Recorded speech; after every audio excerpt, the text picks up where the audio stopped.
Hi everyone, this is Roshni here and you're most welcome to our YouTube channel on Learn with Vishal Verma।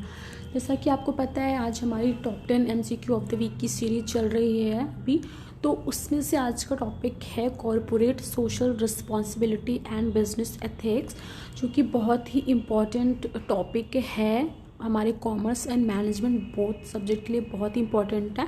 और इस मैं questions करने से पहले मैं अगर आपने चैनल को सब्सक्राइब नहीं किया है तो प्लीज़ कर लीजिए और बेल आइकन को ज़रूर हिट कर दीजिए, जिससे कि आने वाली वीडियोस की नोटिफिकेशन आपको टाइमली मिलती रहे।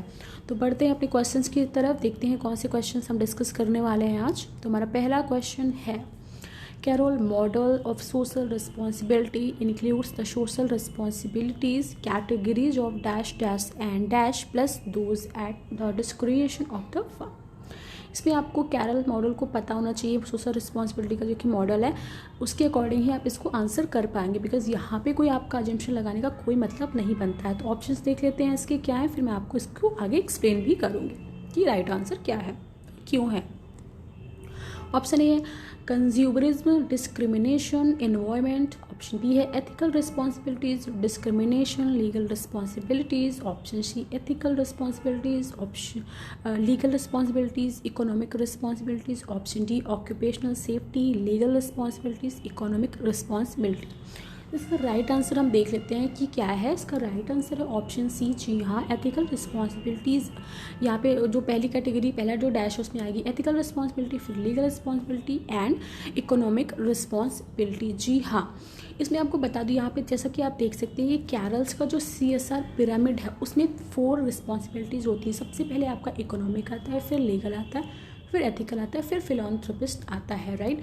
तो इसमें आपको बता दूं कि जो ये दोनों जो नीचे की कैटेगरी आप देख रहे हैं इकोनॉमिक एंड लीगल रिस्पॉन्सिबिलिटीज़, ये रिक्वायर्ड होती हैं, बट एथिकल और फिलॉन्थ्रोपिक जो रिस्पॉन्सिबिलिटी होती है वो एक्सपेक्टेड एंड डिज़ायर्ड होती है, राइट। और कैरल CSR मॉडल क्या है, कैरल CSR पिरामिड जो है इज़ अ सिंपल फ्रेमवर्क है दैट जो हेल्प करता है आर्ग्यू कि how and way organisation should meet their social responsibility। CSR is built on the foundation of profit. Profit must come first, then come the need for a business to ensure it complies with all laws and regulations, right। I hope आप अच्छे से समझ गए होंगे और बाकी का explanation आप देख सकते हो। कैरल मॉडल को पढ़ लीजिए, बहुत ही इंपॉर्टेंट मॉडल है गाइस। बढ़ते हैं अपने नेक्स्ट क्वेश्चन की तरफ। We wish to be good citizen of every community in which we operate. This is, ये क्या है आपको पूछा गया। अगर आप बोलते हो कि एक थॉट है तो वो किस प्रकार का थॉट है, हमें ये बताना है। We wish to be good citizens of every community in which we operate. This option A है एथिकल कोड, ऑप्शन बी है political and social code, option C है लीगल रूल, ऑप्शन डी है legal act. इसका right answer मैं आपको बता दूँ, इसका राइट आंसर है जी हाँ एथिकल कोड। ये एक एथिकल कोड है कि आपको गुड सिटीजन होना चाहिए एवरी कम्युनिटी, आप कहीं भी बिलोंग करती है, एक एथिकली इंपॉर्टेंट है, राइट, एथिकली इंपॉर्टेंट है। यहाँ पे आप देख सकते हो कि एथिकल कोड बहुत ही ज़्यादा इंपॉर्टेंट होते हैं। A code of ethics is a guide of principle design to help professional conduct business honestly and with integrity। A code of ethics are also referred to as an ethical code. Many encompasses areas such as business ethics, a code of professional practice and an employee code of conduct। आप इसका purpose और आगे explanation देख सकते हैं। हमारा next question है, if you believe in making decisions for the good of most people you can be described as following which school of thought. जी हाँ, आपका यहाँ पे स्कूल ऑफ थॉट्स आपने पढ़े होंगे। हर एक स्कूल ऑफ थॉट की अलग अलग एजम्पशंस थे, उन्होंने अपनी अपनी रिक्वायरमेंट के अकॉर्डिंग अलग अलग चीज़ें बताई। तो यहाँ पे ये पूछा गया है कि अगर गुड डिसीजन मेकिंग की जो सबके लिए मोस्ट पीपल के लिए इंपॉर्टेंट है तो वो किसके अंडर आएगा। ऑप्शन ए है यूटिलिटेरिज्म, ऑप्शन बी है टेलियोलॉजी, ऑप्शन सी है डेंटोलॉजी, ऑप्शन डी है इगोइज्म। आई होप आप इसका आंसर जान गए होंगे। जी हाँ, इसका आंसर है फर्स्ट, उपयोगितावाद, यानी हिंदी में बोलेंगे इसको यूटिलिटेरिज्म, जिसमें कि एक एथिकल थ्योरी है जो कि डिटरमाइन करती है कि right from wrong by focusing on outcome.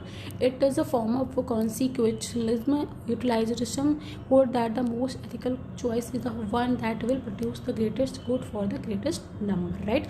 आप यहाँ पे यूटिलाइजेशन जो थ्योरी उसको पढ़ सकते हैं और आगे के जो भी प्रिंसिपल है, इसके 3 प्रिंसिपल्स भी हैं वो भी देख सकते हैं, जो कि बहुत इंपॉर्टेंट क्वेश्चन है। और यहाँ पे आपको टेलीलॉजी और टेलीलॉजी की भी मीनिंग किसने इन्वेंट किया था, सारी चीज़ें बहुत ही अच्छे से एक्सप्लेन है, तो आप यहाँ पे उसको गहराई से आप अच्छा से देख सकते हैं। हमारा नेक्स्ट क्वेश्चन क्या है, which statement is are true. Option A, ethics is not synonyms to religious morality और मोरल थियोलॉजी।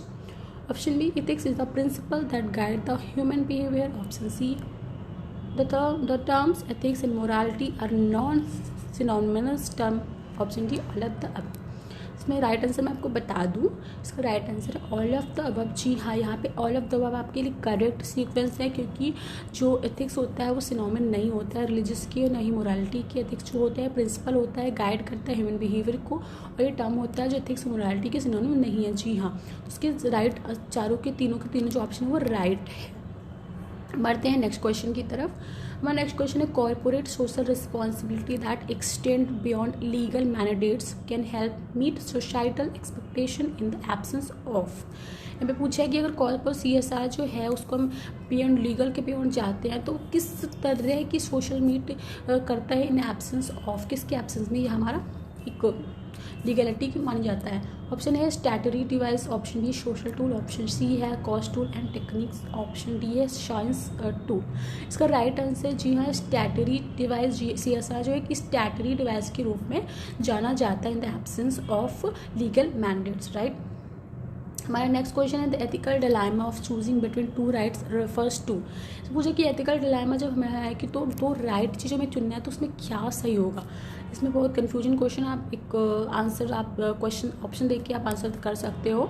ऑप्शन ए है choosing between the lesser of two evils, option B deciding which of two employ right is the most important, option C deciding to offer a bribe और lose out an important opportunity, option D choosing between the two types of sexual harassment, right. तो इसमें यहाँ पे पूछा ethical dilemma है, अगर आपको दो राइट में से चूज़ कर रहा है तो किससे चूज़ करोगे। इसका राइट आंसर मैं आपको बता दूँ, जी हाँ, is right answer option A choosing between the lesser of two evils.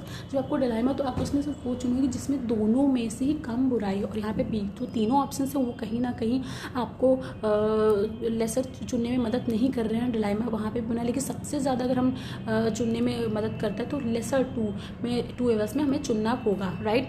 यहाँ पे एक बहुत ही इंपॉर्टेंट पैराडॉक्स है एथिकल डिलेमा, जो कि हमारे CSR का पार्ट है। Is a decision making problem between two possible moral imperatives neither of which is unambiguously acceptable और preferable. The complexity arises out of the situational conflict in which owing would result in transgression another, right. बढ़ते हैं next question की तरफ। The hand of government refers to the, government के hand किसे कहते हैं। A ability of the government to interface in business negotiation, option B role of corporation to be profitable with in the law, option C effect of national policies on business decisions, option D impact of changing government regulation. इसमें बोला गया the hand of government refers किसको होगा। इसका right answer मैं आपको बता दूँ, जी हाँ, option B role of corporation to be profitable with in the law. अगर रोल ऑफ जो कॉरपोरेशंस हैं, कंपनीज के जो ग्रुप्स हैं, उन अगर वो प्रॉफिटेबल हैं within under a law तो वो एक हैंड ऑफ गवर्नमेंट कहे जाएंगे। यहाँ पे एक व्यू यूज किया जाता है द हैंड ऑफ गवर्नमेंट, जो कि प्रमोटेड बाय है जॉन केनेथ गलबर्थ ने दिया था। Conclude that the companies are to pursue rational and purely economic objective. It is a regulatory hand of the law and political process which guides these objective towards common good, right। बढ़ते हैं next question की तरफ। Which one of the following is not principle business ethics. इसमें बोला गया है business ethics का कौन सा प्रिंसिपल नहीं है। आई होप आपको ये आंसर आता होगा। ऑप्शन देखते हैं, ए है principle of universality, option B है principle of humanity, option C है principle of autonomy, option D है प्रिंसिपल ऑफ डिसैटिस्फैक्शन। जी हाँ, इसका राइट आंसर मैं आपको बता दूँ, इसका राइट आंसर है option D principle of dissatisfaction. Dissatisfaction जैसा कोई भी प्रिंसिपल नहीं होता है बिजनेस एथिक्स से ऊपर की जो यूनिवर्सैलिटी ह्यूमैनिटी ऑटोनॉमी है ये बिजनेस एथिक्स के प्रिंसिपल हैं, बट कौन सा नहीं है, डिसैटिस्फैक्शन नहीं है। आप आगे इसका एक्सप्लेनेशन देख सकते हैं सारे के प्रिंसिपल के। हमारा नेक्स्ट क्वेश्चन है which statement is true. A है human value system plays a vital role in total quality management, option B है values give the real meaning to the quality total quality management efforts. Total C है total quality management is a corporate management strategy. Option D है all of the total. यहाँ पे मैं बात करूँगा total quality management जो होता है एक बहुत ही इम्पॉर्टेंट स्ट्रैटेजिक मैनेजमेंट की टेक्निक है जो कि हमारे मैनेजमेंट का पार्ट है। वो इसमें टोटल क्वालिटी मैनेजमेंट के अकॉर्डिंग जो भी चीज़ें हम इम्प्रूवमेंट करें तो टोटल को लेके करते हैं, राइट। इसमें उसी के अकॉर्डिंग जो है वो स्टेटमेंट पूछे हैं कि कौन से सही है कि कौन से सही नहीं है। तो इसका राइट आंसर मैं आपको बता दूँ ऑल ऑफ द अबव। जी हाँ, all of the above is the right answer for this question. हमारा नेक्स्ट क्वेश्चन है which of the following statement about ethical standard are true. अब यहाँ पे एथिकल स्टैंडर्ड की बात की जा रही है कि कौन से एथिकल स्टैंडर्ड के लिए स्टेटमेंट ट्रू है। ए ऑप्शन है the upper limits of ethical standard are set by individual standard. B. The law of economically developed countries generally define the lowest common denominator of acceptable behavior. Option C है the actual degree of enforcement of the law in an underdeveloped country would determine the lower limit of permissible behavior. Option D है all of the above। तो इसका right answer मैं आपको बता दूँ, जी हाँ all of the above is the right answer because ये सारे के सारे स्टेटमेंट हैं जो एथिकल स्टैंडर्ड के रूप में हैं वो सारे के सारे स्टेटमेंट सही हैं। बढ़ते हैं नेक्स्ट क्वेश्चन की तरफ। हमारा नेक्स्ट क्वेश्चन है an organisation's obligation to act to protect and improve society welfare as well as its own interest is referred to as. Organisation की ऑब्लिगेशंस की भी बात कर रहे हैं और उनके प्रोटेक्ट की बात करें जो सोसाइटी वेलफेयर के लिए है तो उससे इस इंटरेस्ट को हम क्या बोलेंगे। ऑप्शन ए है organisational social responsibility. Option B है organisational social responsiveness. Option C है कॉर्पोरेट ऑब्लिगेशन। ऑप्शन डी है बिजनेस एथिक्स, राइट। तो इसका राइट आंसर मैं आपको बता दूं, जी हाँ this is a right answer option A organisational social responsibility. इसका एक्सप्लेनेशन की बात करें तो defined as the responsibility of an organisation according to the impact it decisions and activities on the society and the environment. ISO 2010 के according it involves taking into account the expectation of the stakeholders at the heart of its functioning, right. बढ़ते हैं next question की तरफ। The social demands and expectation of organization can be assessed by all of the following except। Social demand जो है expectation है organisation की वो किसके द्वारा एसेस की जा सकती है, बिल्कुल बट एक के बजाय एक के द्वारा नहीं की सकती। आपको जो नहीं की जा सकती वो बताना है, लाइक आपको ये बहुत ही ध्यान देना है कि फॉलोइंग एक्सेप्ट बताना है। Option A social planning, option B social forecasting, option C social scanning, option D social audits. अब राइट आंसर बता दो सोशल प्लानिंग। जी हाँ, सोशल प्लानिंग के अकॉर्डिंग सोशल प्लानिंग को छोड़ के बाकी जो तीनों एस्पेक्ट है उनके अकॉर्डिंग आप सोशल डिमांड और एक्सपेक्टेशंस को ऑर्गेनाइजेशन की एसेस कर सकते हैं। जैसे कि सोशल फोरकास्टिंग कर सकते हैं, स्कैनिंग कर सकते हैं, उसकी ऑडिट कर सकते हैं, बट हाँ आप सोशल प्लानिंग नहीं कर सकते हैं। यहाँ पे पूछा गया, बता दूँ आपको सोशल प्लानिंग क्या है। Social planning is a process for planning social services, programme, services and policies. The term social planning is use generally to describe the planning of social services और efforts to improve the quality of life in communities की बात की जा रही है, ठीक है। बढ़ते हैं नेक्स्ट क्वेश्चन की तरफ। आप यहाँ पे सारे जो हमारे कंसेप्ट दिए गए हुए हैं सोशल स्कैनिंग वगैरह यहाँ पे सारे एक्सप्लेनेशन आप देख सकते हो, अच्छे से आप अपने बुक में नोट डाउन कर सकते हैं नोटबुक में।